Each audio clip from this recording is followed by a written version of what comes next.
बिस्मिल्लाहिर्रहमानिर्रहीम। शुरू करते हैं अल्लाह पाक के बबरकत नाम से। अस्सलामु अलैकुम। आज मैं आपके लिए हाफ़ लीटर मिल्क और एक ब्रेड के साथ बेहतरीन कुल्फ़ा आइसक्रीम की रेसिपी लेके आई हूँ। तो चलते हैं, जल्दी से हम इस रेसिपी को स्टार्ट करते हैं।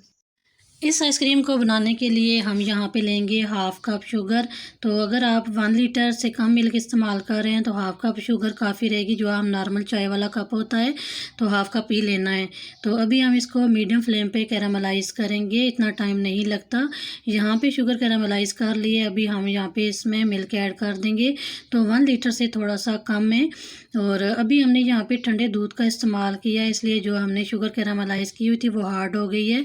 तो यहाँ पे जैसे जैसे दूध गर्म होगा, उबाल आएगा तो शुगर इसमें मेल्ट हो जाएगी। इससे जो दूध का टेस्ट है वो भी खोए जैसा हो जाएगा और दूसरा इसका जो कलर है ये भी चेंज हो जाएगा। जो हम बाज़ार से कुल्फ़ा आइसक्रीम लेते हैं बिल्कुल उसी तरह इसका टेस्ट और टेक्सचर हो जाएगा। दूध को गाढ़ा करने के लिए यहाँ पे मैंने एक ब्रेड लिया, इसका मैंने चूरा कर लिया, इसको भी डाल दिया है। साथ ही हमने टेस्ट देने के लिए इसमें वनीला एसेंस का इस्तेमाल किया। तो यहाँ पे मैंने 3 ड्रॉप जो है इसमें डाल दिए हैं, बहुत ज़्यादा भी इसमें इस्तेमाल नहीं करना। अभी हम इसकी पकाई करेंगे 1 से 1.5 मिनट तक। इसको थोड़ा सा हम गाढ़ा कर लेंगे। तो जो साइड पे मलाई आएगी इसको भी हम इसमें मिक्स करते जाएंगे।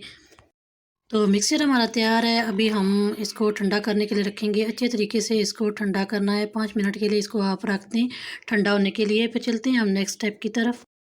तो अभी हमने यहाँ पे एक जूसर जग ले लिया है और इस मिक्सचर को हम इसमें डालेंगे और 1 मिनट तक हम इसको बीट कर लेंगे। तो ये वाला प्रोसेस भी आपने लाजमी करना है कुल्फ़ा आइसक्रीम बनाने के लिए। तो यहाँ पे हम इसको 1 मिनट तक बीट करेंगे। अच्छे तरीके से ये बीट हो जाएगा। यहाँ पे हम लेंगे खाली कंटेनर, कोई सा भी आप ले सकते हैं। तो इसमें मैंने बादाम और पिस्ता कट करके डाल दिए हैं। इनका भी टेस्ट बहुत अच्छा होगा इसमें डालेंगे तो, अगर नहीं है तो स्किप कर दें। अभी हम ये मिक्सचर इसमें डालेंगे और इसको हम कवर करके रखेंगे तकरीबन 3 घंटे के लिए। ओवरनाइट रखें तो सबसे बेहतर है। ओवरनाइट रखेंगे तो बहुत ही अच्छे तरीके से ये फ्रीज़ होगी। अगर आप ओवरनाइट नहीं रख रहे तो आपने इसको कम से कम 3 घंटे के लिए फ्रीज़र में लाजमी रखना है, तब भी जाके बहुत ही परफेक्ट और ये डिलीशियस सा कुल्फ़ा आइसक्रीम तैयार होगी। तो कवर आपने इसको लाजमी करना है, इससे इसके ऊपर बर्फ़ नहीं जमेगी और बहुत ही अच्छे तरीके से ये फ्रीज़ होगी। 3 घंटे के बाद आप इस आइसक्रीम की फ़ाइनल लुक देख सकते हैं। हमने इसको 3 घंटे के बाद फ्रीज़र से निकाला है। अभी हम इसकी कटिंग करेंगे तो कटिंग से ही आपको अंदाज़ा हो जाएगा कि कितनी ये क्रिस्टल फ्री आइसक्रीम बनी है। तो यहाँ पे आपको ज़रा सी भी रेसिपी अच्छी लग रही है, रेसिपी को लाइक कीजिएगा। अच्छा सा कमेंट आपने ज़रूर करना है। और चैनल पे नए हैं, फर्स्ट टाइम रेसिपी देख रहे हैं, अभी तक चैनल को सब्सक्राइब नहीं किया हुआ तो जल्दी से सब्सक्राइब कर दें। इससे न्यू रेसिपी का नोटिफिकेशन सबसे पहले आपको देखने को मिलेगा और आप मेरी न्यू रेसिपी को फॉलो कर सकेंगे।